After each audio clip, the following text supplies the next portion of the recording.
kurang ajar kepada kitab Ihya. Saudara, saya dapatkan rekamannya di YouTube, saudara. Luar biasa mereka berceramah. Apa mereka bilang? Jangan baca kitab Ihya Ulumuddin, itu 90% itu hadis dhaif palsu semua. Kurang ajar, saudara. Kau baca kitab Ihya yang mana? Apa betul kau sudah baca kitab Ihya Ulumuddin dari awal sampai akhir? Kurang ajar, berani menyebarkan fitnah. Saudara, berapa ratus ayat-ayat Al-Quran yang dinukilkan oleh Imam Ghazali dalam kitab Ihya? Berapa ratus, yaitu hadis-hadis Nabi yang sahih yang diriwayatkan oleh Imam Ghazali di dalam kitab Ihya. Berapa ratus hadis-hadis Nabi yang bernilai hasan yang diriwayatkan oleh Imam Ghazali dalam kitab Ihya. Saudara, kalau ada yang berkata, Habib, tapi di sana juga banyak hadis dhaif. Betul, tapi hadis dhaif yang yu'mal bihi, hadis dhaif yang diamalkan. Jadi di Indonesia ini ada gerakan, saudara. Apa mereka bilang? Jangan pakai hadis dhaif. Hadis dhaif itu najis, menjijikkan, kotor, sampah, buang saja. Kurang ajar. Awas, hati-hati, saudara. Ini bukan ahlus sunnah yang ngomong begini. Nggak ada ahlus sunnah, saudara, menganggap hadis dhaif itu dibuang begitu saja, saudara. Kalau semua hadis dhaif itu dibuang, berapa ratus ribu hadis Nabi yang akan terabaikan, saudara. Hati-hati. Siapa bilang semua hadis dhaif itu nggak boleh dipakai? Belajar dulu. Makanya kalau ilmu belum nyampe, jangan ceramah.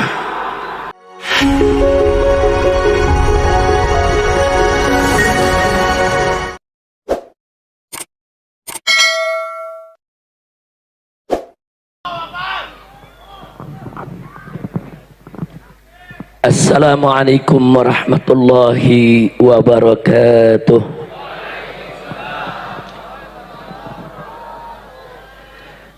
Bismillah, walhamdulillah, wala hawla wala quwwata illa billah. Ashhadu an la ilaha illallah wahdahu la syarika lah, wa ashhadu anna sayyidana Muhammadan abduhu wa rasuluh la nabiyya ba'dah.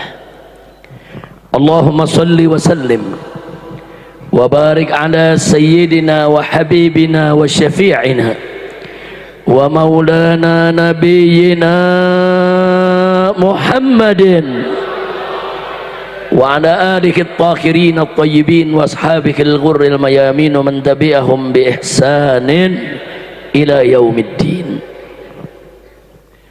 عباد الله، في هذه المناسبة السعيدة الطيبة المباركة لا أنسى أن أوصيكم جميعا ونفسي بتقوى الله وبطاعة رسول الله صلى الله عليه وسلم. فنسأل الله سبحانه وتعالى أن يهدينا إلى صراطه المستقيم ويجعلنا من المتقين ويدخل جنة النعيم بحق سيد المرسلين والحمد لله رب العالمين. تقبل الله منا ومنكم فتقبل يا كريم. أما بعد، سيادة الحبائب الشرفاء وسعادة العلماء الفضلاء وكذلك الأمراء الكرماء وجميع الحاضرين والحاضرات الأحباء الأعزاء رحمكم الله. Setelah puja dan puji kita panjatkan bagi Allah Jalla Jalaluh, setelah salawat dan salam kita sampaikan untuk junjungan Nabi kita yang tercinta Sayyiduna Muhammad sallallahu alaihi wasallam beserta keluarga dan para sahabatnya, maka dalam kesempatan yang berbahagia ini, di acara yang penuh keberkahan ini, tidak lupa saya sampaikan salam penghormatan kita semua untuk para kiai kita, para ulama kita, para ajangan kita, para guru-guru kita, dan juga untuk segenap para habaib yang hadir bersama kita di acara ini. Teristimewanya saudara, yang pertama untuk orang tua kita, Syekhuna al-Walid al-Muhtaram al-Mukarram Kiai Haji Busairi Muslim. Begitu juga teristimewa untuk pimpinan Pondok Pesantren Ad-Dahlaniyah, Hasan bin Thabit, itu nama seorang penyair Nabi yang sangat dicintai oleh Nabi alaihi salatu wassalam, yaitu akhina al-fadil ad-da'i ilallah al-muhtaram al-mutarram Kiai Haji Salimul Afif hafizahullahu ta'ala wa ra'ah, famatallahu bituli hayatih fid dini wad dunya wal akhirah, amin ya rabbal alamin. Saya hadir hari ini tidak sendiri, saya didampingi oleh Ketua Tanfizi dari Dewan Pimpinan Daerah Front Persaudaraan Islam, Akhina Al-Fadil Ad-Da'i ilallah Al-Muhtaram Al-Mukarram Al-Habib Zaki bin Ali Al-Aidarus. Dan saya juga hadir bersama beberapa menantu saya yang sengaja menemani, mendampingi khusus untuk hadir di tempat Kiai Haji Salimul Afif. Di sini ada menantu saya yang pertama, yaitu Habib Alwi bin Hasan bin Sumaid. Kemudian ada mantu saya yang keempat, mana dia, Habib Irfan, duduk di sebelah mana, Habib Irfan bin Taufik Al-Aidarus. Dan ada mantu saya yang kelima, yaitu Habib Muhammad bin Hadi Al-Habsyi. Adapun ada mantu saya yang ketiga yang seharusnya ikut hadir bersama kita di tempat ini malam ini, mestinya ikut hadir dan juga menyampaikan tausiahnya, yaitu Al-Habib Muhammad Hanif bin Abdurrahman Al-Attas. Tapi karena bibinya hari ini meninggal dunia dan dimakamkan, beliau beruzur untuk hadir pada malam hari ini. Beliau menyampaikan maafnya dan sudah disampaikan tadi oleh Kiai Haji Salimul Afif. Mudah-mudahan itu menjadi uzur syar'i dan mudah-mudahan almarhumah diterima oleh Allah Subhanahu wa taala. Amin ya rabbal alamin. Kemudian salam penghormatan ini tentu tidak lupa kita sampaikan kepada seluruh habaib dan kiai para alim ulama yang tidak saya sebutkan satu persatu nama-nama beliau, karena yang hadir pada malam ini luar biasa di tempat Kiai Haji Salimul Afif. Ini yang hadir habaib sangat banyak, kiai sangat banyak, ajengan sangat banyak. Kalau saya sebutkan namanya satu persatu nanti 1 jam aja buat mukaddimah itu. Jadi karena banyaknya luar biasa, mohon maaf kepada para ajengan, kiai, ulama. Satu persatu nama-nama beliau sama sekali tidak mengurangi takrim kita, takzim kita, ihtiram kita untuk semua para ulama kita. Kita doakan semoga semua para alim ulama, para ajangan, para kiai, para habaib yang malam hari ini hadir bersama kita di tempat ini dipanjangkan umurnya oleh Allah dalam taat dan ibadah, dalam sehat wal afiat, diberikan kemenangan dalam setiap langkah perjuangan dakwahnya, dan dimasukkan ke dalam surga Allah Subhanahu wa taala. Dan semoga kalau pada malam hari ini kita kumpul bersama mereka di tempat ini, kelak kita dikumpulkan kembali oleh Allah di dalam surganya bersama Nabi kita Sayyiduna Muhammad sallallahu alaihi wasallam. Amin ya rabbal alamin. Kemudian kepada aparatur pemerintah juga tidak lupa kita ucapkan terima kasihnya, baik sipil, TNI maupun Polri yang telah membantu kelancaran acara ini, membantu ketertiban, membantu keamanan. Mudah-mudahan kerjasama seperti ini akan terus berlanjut untuk li'la kalimatillahi subhanahu wa ta'ala. Amin ya rabbal alamin. Nah, baiklah ya ikhwan, saya tadi sempat berbincang dengan Kiai Haji Salimul Afif. Tadi pagi kebetulan kami bertemu. Beliau bercerita bagaimana pembangunan pondok pesantrennya, bagaimana majelisnya, bagaimana perjuangannya. Alhamdulillah, saya senang dan saya sangat bahagia mendengar apa yang beliau paparkan. Dan salah satunya yang membuat kami bangga, saudara, ternyata pondok pesantren ini sangat ihtimam dengan kitab Ihya Ulumuddin. Jadi yaitu yahtam bikul ihtimam, Nah, sampai-sampai kitab tersebut terus dibaca untuk dikhatamkan. Nanti setelah khatam dibaca lagi dari awal untuk dikhatamkan. Begitulah seterusnya, saudara. Nah, jadi sekali lagi kenapa saya bangga, kenapa saya bersyukur, ini merupakan salah satu identitas kita semua sebagai ahlus sunnah wal jamaah. Alhamdulillah. Bahkan tadi sore, bahkan habis maghrib tadi sempat dibaca juga, yaitu kitab Ihya sebelum dimulainya acara ini. Alhamdulillah. Mudah-mudahan pembacaan kitab Ihya ini saudara terus mentradisi di tengah masyarakat kita. Nah, kenapa ini saya tekankan terlebih dahulu di awal ceramah ini? Karena di negeri kita mulai ada muncul orang-orang yang kurang ajar kepada Imam Ghazali, saudara. Kurang ajar kepada kitab Ihya, saudara. Saya dapatkan rekamannya di YouTube, saudara. Luar biasa mereka berceramah. Apa mereka bilang? Jangan baca kitab Ihya Ulumuddin, itu 90% itu hadis dhaif palsu semua. Kurang ajar, saudara. Kau baca kitab Ihya yang mana? Apa betul kau sudah baca kitab Ihya Ulumuddin dari awal sampai akhir? Kurang ajar, berani menyebarkan fitnah, saudara. Saudara, berapa ratus ayat-ayat Al-Quran yang dinukilkan oleh Imam Ghazali dalam kitab Ihya? Berapa ratus, yaitu hadis-hadis Nabi yang sahih yang diriwayatkan oleh Imam Ghazali di dalam kitab Ihya.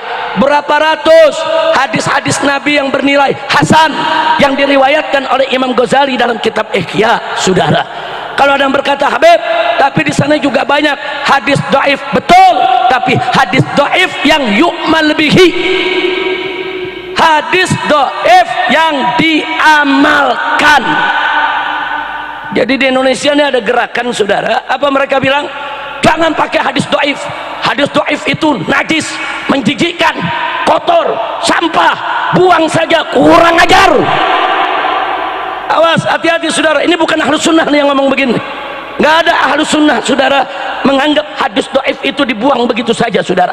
Kalau semua hadis dhaif itu dibuang, berapa ratus ribu hadis Nabi yang akan terabaikan, saudara. Hati-hati. Siapa bilang semua hadis dhaif itu nggak boleh dipakai? Belajar dulu.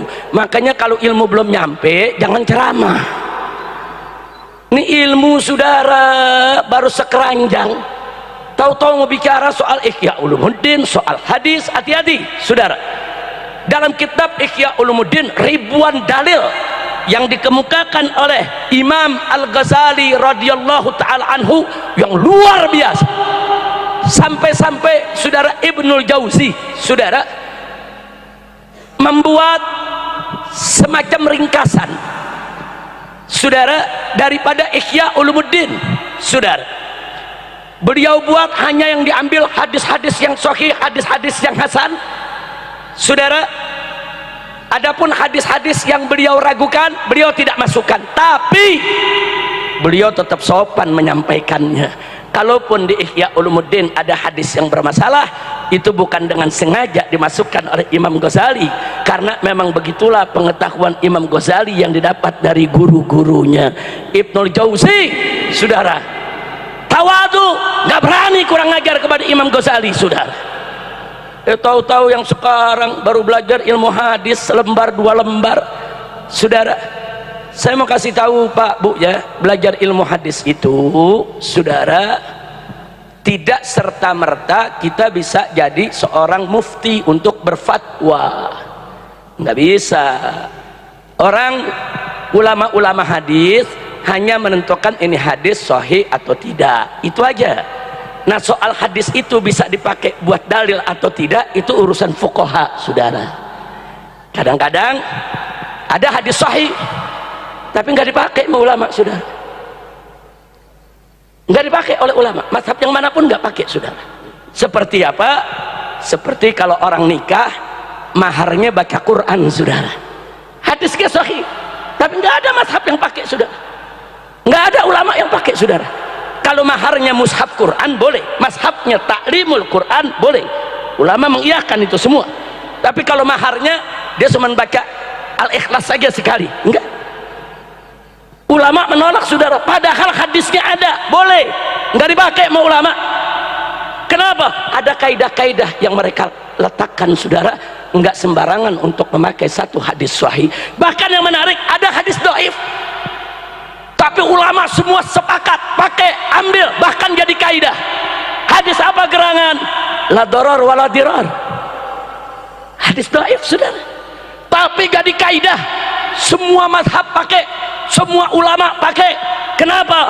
Karena walaupun itu hadis dhaif saudara, tapi isinya benar sesuai dengan kaidah. Ada aslon saudara yang bisa menjamin kebenaran isinya, dipakai. Sanadnya lemah ya, tapi isinya diambil oleh semua ulama. Nah, ilmu yang begini fuqaha yang ngerti saudara. Jadi jangan sembarangan merendahkan Imam Ghazali saudara, jangan, apalagi merendahkan Imam Syafi'i radhiyallahu ta'ala anhu. Satu lagi saya tambahkan, ada orang sekarang mengatakan ini hadis sahih berarti ini madhab Syafi'i, yang itu hadis sahih berarti itu madhab Syafi'i. Setiap yang dinyatakan sahih langsung dimasukkan jadi madhab Syafi'i. Enaknya saudara, tunggu dulu, alasan mereka apa? Karena Imam Syafi'i berkata, idza sahhal hadits fahuwa madhhabi. Jika sahih suatu hadis, maka itu adalah madhabku. Jadi gara-gara Imam Syafi'i bicara seperti itu, langsung saja saudara, orang-orang yang sok pintar hadis mengatakan ini hadis sahih maka ini mazhab Syafi'i. Ada hadis sahih kunut subuh itu tidak ada, maka mazhab Syafi'i nggak perlu pakai kunut subuh saudara. Apa? Tunggu dulu, ada hadis sahih saudara bahwa menyentuh istri tidak membatalkan wudhu, berarti itu hadis madhab Syafi'i. Yang madhab Syafi'i kalau punya wudhu menyentuh istri tidak batal. Kok enaknya ngerubah-rubah madhab orang saudara? Masya Allah. Saya mau tanya nih malam ini, jawab jangan, jawab jangan. Kapan? Tahun depan deh, udah malam Kiai.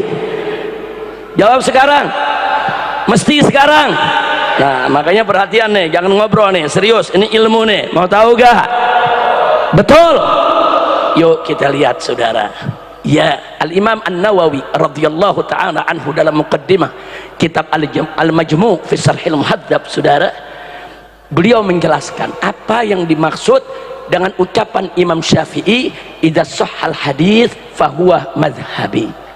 Jika suatu hadis itu sudah sahih, maka itu adalah madhabku. Yang pertama, yang boleh berpegang kepada kalam Syafi'i ini hanya boleh seorang mujtahid yang bisa menilai suatu hadis dan bisa istimbalul ahkam dari suatu hadis. Orang awam nggak boleh kalam Syafi'i tadi dijadikan sebagai alasan saudara. Jadi kalau masih awam, jangan sok pinter saudara untuk saudara menerjemahkan dari apa yang dimaksud oleh Imam Syafi'i. Itu dulu yang pertama. Yang kedua, ini yang penting, Imam Nawawi radhiyallahu ta'ala anhu memberikan kita jalan. Kalau ada satu hadis sahih, jangan dulu diambil buat mazhab Syafi'i, tunggu dulu, periksa dulu itu hadis pernah sampai gak ke Imam Syafi'i. Imam Syafi'i pernah baca gak itu hadis? Kalau Imam Syafi'i pernah sampai baca itu hadis, kenapa Imam Syafi'i nggak pakai? Apa alasan Imam Syafi'i nggak pakai? Ada apa? Apa ada dalil yang lebih kuat atau bagaimana? Jadi jangan sahih langsung ditarik ke mazhab Syafi'i dulu saudara. Kalau ada dalil yang lebih kuat, kalau ada alasan yang lebih kuat, pantas saja itu hadis tidak dipakai oleh Imam Syafi'i radhiyallahu ta'ala anhu. Mau contohnya? Mau contohnya? Betul. Mari kita lihat saudara, di dalam hadis sahih riwayat Bukhari dan Muslim, hadis sahih saudara, bukan hadis dhaif. Sayyidatuna Aisyah radhiyallahu ta'ala anha bercerita saudara bahwa suatu kali Nabi pernah sholat malam. Sayyidatuna Aisyah menceritakan beliau saat itu sedang tidur. kakinya dilonjorkan, ada di arah kiblat Nabi, saudara. Setiap Nabi mau sujud, Nabi colek tuh kaki supaya digeser, namanya orang tidur, saudara. Nah kalau dicolek, ditarik oleh Sayyidatuna Aisyah, saudara. Ini hadis riwayat Bukhari Muslim, hadis sahih Habib sahih, siapa yang meragukan, saudara? Nah di sini, saudara, ada orang seenaknya mengartikan ini hadis sahih. Nabi lagi sholat nyentuh kaki Siti Aisyah, nggak batal wudunya. Kenapa mazhab Syafi'i mengatakan menyentuh istri batal wudu? Ini hadis sahih. Hei umat mazhab Syafi'i, ikuti hadis ini, nggak batal kalau terkena istri kita punya wudu. Tunggu dulu, jangan main putusin, itu mazhab Syafi'i. Lanjut, masih ada satu hadis lagi dalam Sahih Muslim, tambahan lagi satu. Siti Aisyah juga yang cerita. Kata Siti Aisyah, suatu malam faqadtu Rasulullah, aku kehilangan Nabi dari atas ranjang, dari atas tempat tidur. Kamar gelap, raba-raba, kok nggak ada Nabi, kemana? Nah beliau merayap di dalam kamar yang gelap, tahu-tahu beliau sentuh tumit Nabi, saudara. Begitu menyentuh kaki Nabi, sedang apa Nabi? Ternyata Nabi lagi sujud sholat malam, saudara. Habis disentuh, beliau dengar apa yang dibaca Nabi. Nabi lagi sholat, beliau lepaskan. Siti Aisyah kembali melanjutkan tidurnya. Wah ini dijadiin dalil lagi tuh, Nabi lagi sholat disentuh kaki sama istrinya, nggak batal wudunya. Kenapa mazhab Syafi'i bisa batal itu wudu? Seolah-olah mazhab Syafi'i nggak ngikutin hadis sahih, betul ya, pandangannya kan begitu, saudara. Dia mau tipu umat, saudara. Ini hadis sahih, yang ini Bukhari Muslim, yang ini Sahih Muslim. Nabi, saudara, menyentuh kaki Siti Aisyah lagi sholat. Siti Aisyah menyentuh daripada telapak kaki Nabi, lagi sholat. Nabi tetap sholat, tidak membatalkan sholatnya. Berarti menyentuh atau disentuh istri saat kita punya wudhu tidak batal, karena ini hadis sahih. Berarti ini adalah mazhab Syafi'i. Luar biasa ngambil kesimpulannya kayak orang pinter. Jawab jangan, jawab jangan. Atau saya kasih PR saja. PR ini kan banyak santri nih. Masya Allah, mau tahu jawabnya? Saudara, Imam Syafi'i tahu itu hadis. Siapa bilang Imam Syafi'i tidak tahu? Imam Syafi'i baca itu hadis sampai kepada beliau. Dan ulama-ulama besar dalam mazhab Syafi'i juga tahu itu hadis. Lah kalau tahu kenapa ditolak? Bukan ditolak, saudara. Ada terminologi, ada sistem, sudahlah, di dalam istimbatul ahkam. Mari kita lihat, Imam Syafi'i berpegang teguh kepada ayat wudu, saudara. Di dalam ayat wudu, saudara, yang Allah nyatakan ya ayyuhalladzina amanu idza qumtum ilas shalah, dan seterusnya, saudara. Nah itu di tengah ayatnya Allah menyebutkan di antara yang membatalkan wudu itu aula mastumun nisa, kalau engkau itu menyentuh perempuan. Nah Imam Syafi'i memakai makna hakiki. Lamsun itu makna hakikinya kulit ketemu dengan kulit. Imam Syafi'i nggak pakai makna majazi. Kalau makna majazinya menyentuh itu bisa diartikan jima, hubungan antara suami istri. Itu yang dipakai mazhab Abu Hanifah, saudara. Imam Abu Hanifah mengartikannya majazi, menyentuh di situ hubungan intim. Kalau nyentuh biasa nggak batal, kalau hubungan intim baru batal. Itu menurut Imam Abu Hanifah. Nah dalam mazhab Syafi'i ada kaidah, kalau suatu lafaz masih bisa diartikan secara hakiki, nggak boleh dibawa ke majazi, saudara. Kecuali kalau makna hakikinya nggak bisa. Yadullah fauqa aidihim, tangan Allah di atas tangan mereka. Yadullah kalau diartikan hakiki, ini tangan, saudara. Makanya Wahabi bilang Allah punya tangan.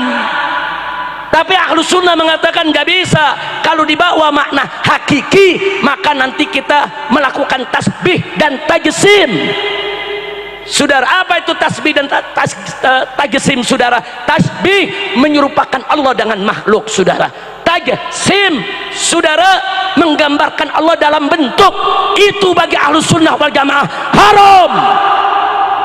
Nggak boleh. Makanya yaudallah fauqa aidihim, Ahlus Sunnah mengartikan dengan majazi. Kekuasaan Allah ada di atas kekuasaan mereka. Boleh pakai majazi, bahkan wajib kita pakai majazi. Kalau arti hakiki bisa merusak akidah kita. Itulah akidah Ahlus Sunnah wal Jamaah. Begitu juga tadi, kalau nggak bisa pakai hakiki, silakan pakai majazi. Nah, masih bisa. Ini masih bisa. Lamastumun nisa, arti hakikinya menyentuh, ya menyentuh kulit ketemu kulit. Ini namanya menurut Imam Syafi'i, ini artinya sorihul Quran. Ayat Qurannya sorih, jelas. Ayat Qurannya jelas, menyentuh perempuan batal wudu, menyentuh jelas. Lalu bagaimana dengan hadis tadi? Saudara, dua hadis tadi nggak jelas. Itu hadis sahih, tapi situasinya nggak jelas. Kok nggak jelas? Mas Ri, lihat di hadis yang pertama disebutkan Nabi nyolek kaki Siti Aisyah. Nggak diceritain dalam hadis Siti Aisyah pakai selimut apa enggak. Dalam hadis nggak diceritain, nggak ada. Kalau nggak diceritain berarti muhtamal, saudara. Mungkin pakai selimut, mungkin enggak. Istimbal hukum jangan pakai mungkin. Nggak ada kata mungkin. Yang namanya orang tidur kebanyakan pakai apa? Selimut. Periksa dulu dong, nggak ada keterangan. Karena tidak ada keterangan, ya itu hadis sahih. Kami percaya itu hadis sahih, tapi isinya nggak jelas. Pakai selimut apa enggak pakai selimut? Sedangkan ayat Al-Qur'annya jelas. Saudara, aulamastumun nisa, kau sentuh perempuan. Jadi Imam Syafi'i nggak mau dong, masa yang jelas dikalahin sama yang nggak jelas? Masa sorihul Quran dikalahkan dengan khabarul ahad yang masih perlu penjelasan, saudara? Kira-kira jelas tidak? Lalu bagaimana hadis yang kedua? Kan Siti Aisyah pegang kaki Nabi, periksa dulu. Dulu Nabi sering pakai khuf, saudara. Kalau Nabi musafir pakai khufnya 3 hari 3 malam. Kalau Nabi nggak musafir, apalagi di musim dingin, Nabi pakai khuf sehari semalam, saudara. Apa itu khuf? Sepatu kulit yang nggak tembus air, saudara, yang menutup seluruh lapisan jari kita dari ujung jari sampai menutup telapak kaki, saudara. Yang memang khuf itu bisa dipergunakan untuk berpergian, untuk jalan, saudara. Nah, di hadis itu nggak jelas juga. Ini kejadian musim panas apa musim dingin? Ini kejadiannya Nabi pakai khuf apa nggak pakai khuf? Kalau Nabi pakai khuf disentuh, yang nggak ada masalah, saudara. Kalau bilang enggak, Nabi nggak pakai khuf, dari mana yang bilang nggak pakai khuf? Mana hadisnya? Siapa yang riwayatkan? Nggak ada. Kira-kira jelas gak? Jelas gak? Nah, jadi tahu kan, jadi bukan Imam Syafi'i nolak hadis sahih, bukan. Hadis sahihnya masih harus dikoreksi. Kalau diartikan hadis sahih tadi terbuka selimutnya, tidak pakai khuf, bertentangan dengan ayat Quran tadi, saudara. Aulamastumun nisa. Imam Syafi'i mempertahankan ini sharihul ayat, pertahankan. Makanya itu ditolak hadis tadi. Makanya tadi saya katakan kadang-kadang hadisnya sahih tapi nggak dipakai jadi dalil karena ada dalil lain yang lebih kuat. Kira-kira jelas tidak? Jelas tidak? Maka enak-enakan ngomong itu sahal hadis bahwa mazhabi, kata Imam Syafi'i. Jadi kalau hadis sudah sahih itu pasti jadi mazhab Syafi'i. Tunggu dulu, ente belajar hadis dulu dan belajar juga kaidah usulnya, kaidah fikihnya, pelajari juga pendapat fuqaha. Nggak main enak-enakan semua pendapat yang dianggap hadis sahih semua dijejelin jadi mazhab Syafi'i. Kurang ajar. Kira-kira jelas gak? Paham? Nah, saya pikir cukup saya berikan contoh itu saja, saudara. Kalau saya mau berikan contoh banyak sekali, saudara, hadis-hadis yang sahih tapi nggak dipakai sama ulama, saudara. Ada ulama, saudara, seperti Abu Hanifah, walaupun hadis sahih kalau perawinya melakukan bertentangan dengan riwayatnya, nggak dipakai sama Abu Hanifah, saudara. Hadisnya nggak dipakai. Seperti apa? Sayyidatuna Aisyah, saudara, meriwayatkan hadis yang bunyinya, saudara, di mana beliau katakan tidak ada nikah, saudara, la nikah bila wali. Tidak ada nikah tanpa wali. Ini mazhab Syafi'i pakai, saudara, nggak sah nikah tanpa wali. Tapi di mazhab Abu Hanifah nggak dipakai. Alasannya apa?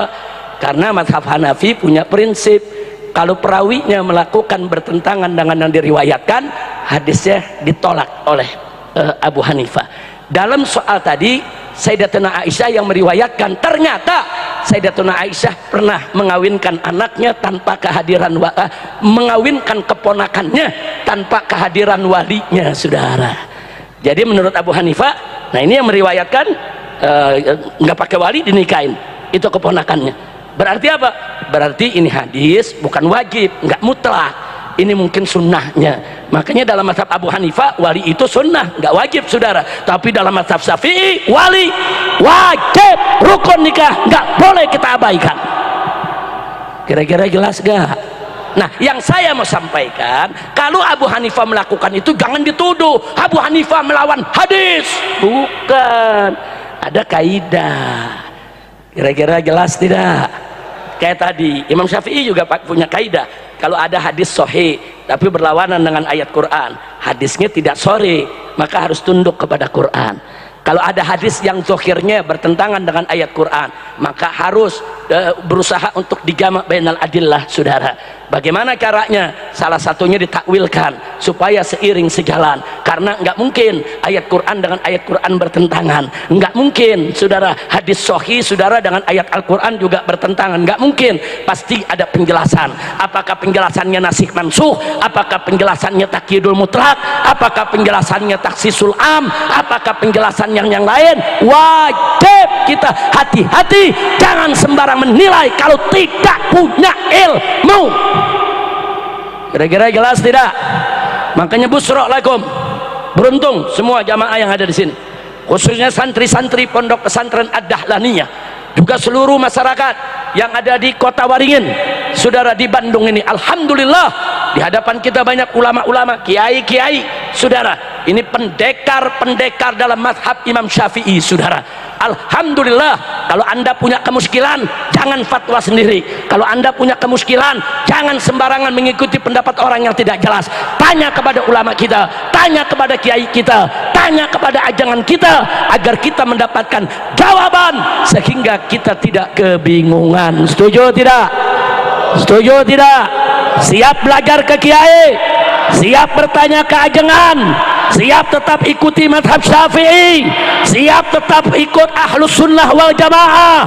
Takbir, sallu ala nabi.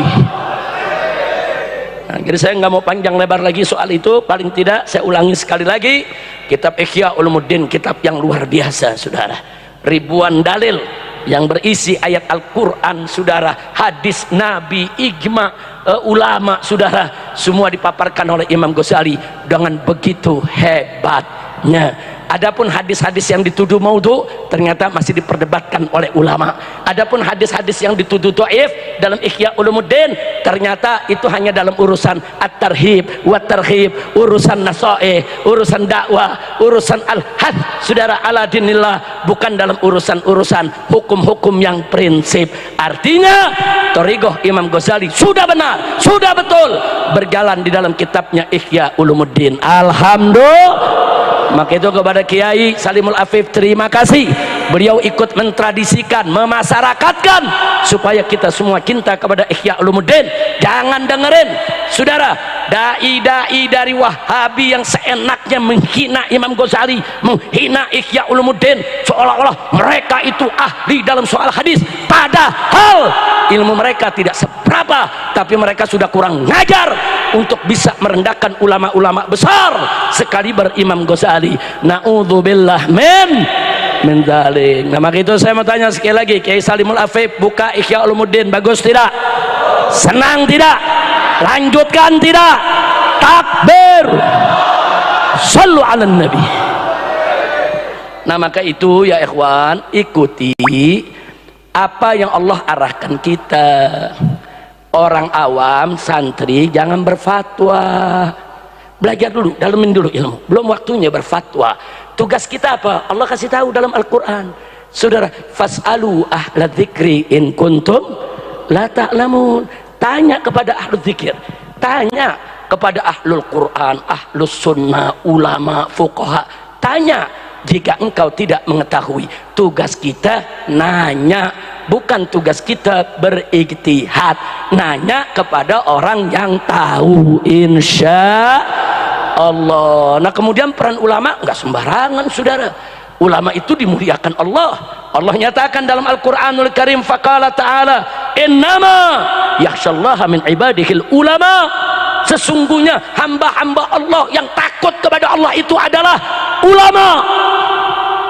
Allah yang menyatakan, saudara, ulama yang istiqamah, ulama ahlus sunnah wal jamaah, yang ilmu dan amalnya sejalan, yang istiqamah, yang ilmunya luas, yang berakhlakul karimah, saudara, mereka adalah hamba-hamba Allah yang dipuji oleh Allah, hamba-hamba Allah yang takut kepada Allah. Kalau Allah memuji mereka, ya kita wajib juga dong memuji mereka, ya ikhwan.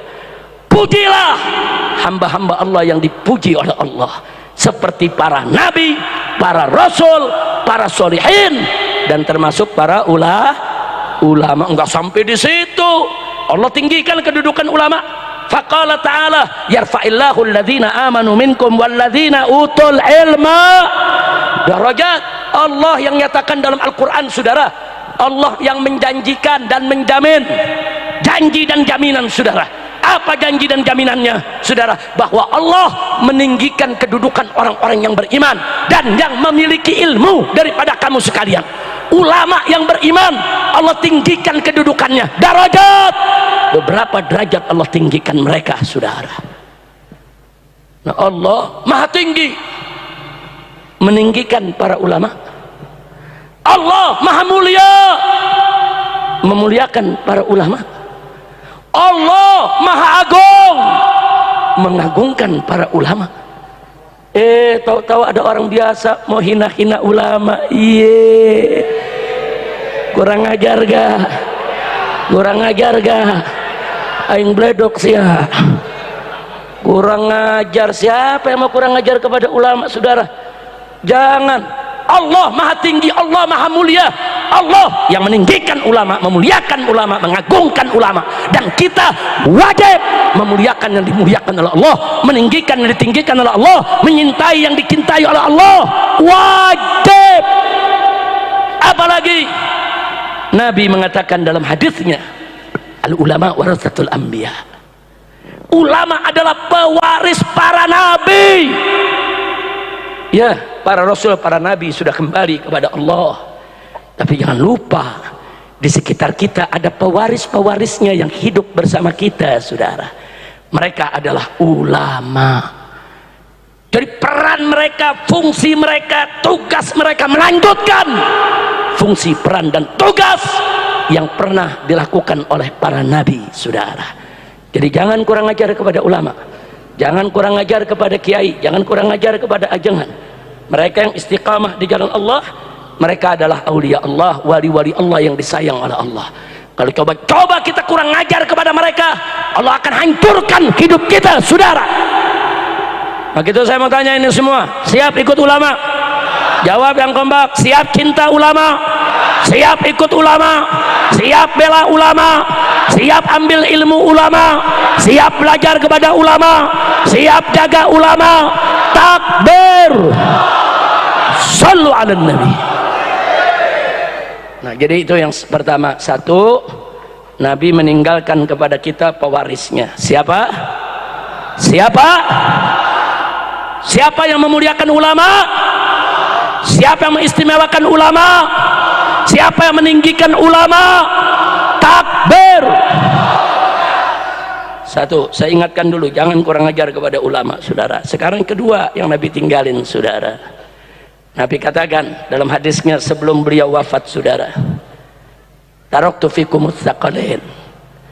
Aku tinggalkan kepada kamu dua peninggalan yang berat, yang kalau kamu pegang kuat itu semua kamu selamat.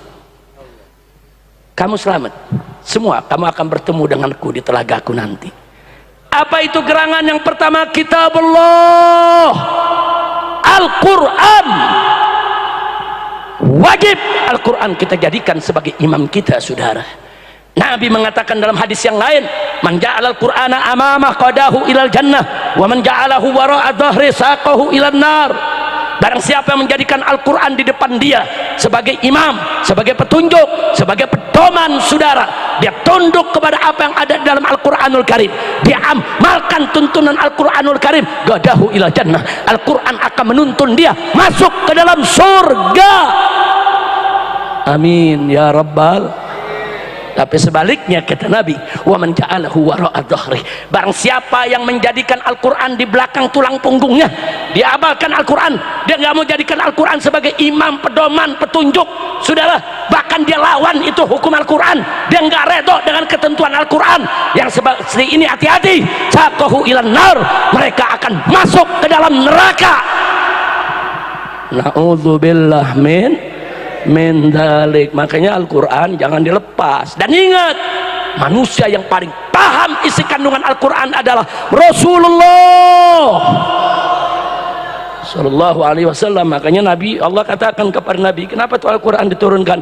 Litubayyina linnasi ma nuzzila, untuk kau jelaskan kepada umat manusia itu ya Muhammad apa yang diturunkan kepada mereka. Maka itu kalau berpegang teguh kepada Al-Quran, otomatis wajib berpegang teguh kepada sunnah Nabi kita Muhammad Sallallahu Alaihi Wasallam. Kira-kira jelas tidak? Jelas tidak? Nah yang kedua, saudara, kata Nabi, taraktu fikum tsaqalain, dua peninggalan aku tinggalkan. Kitabullah yang pertama, nggak bisa dipisah sama sunnah, saudara.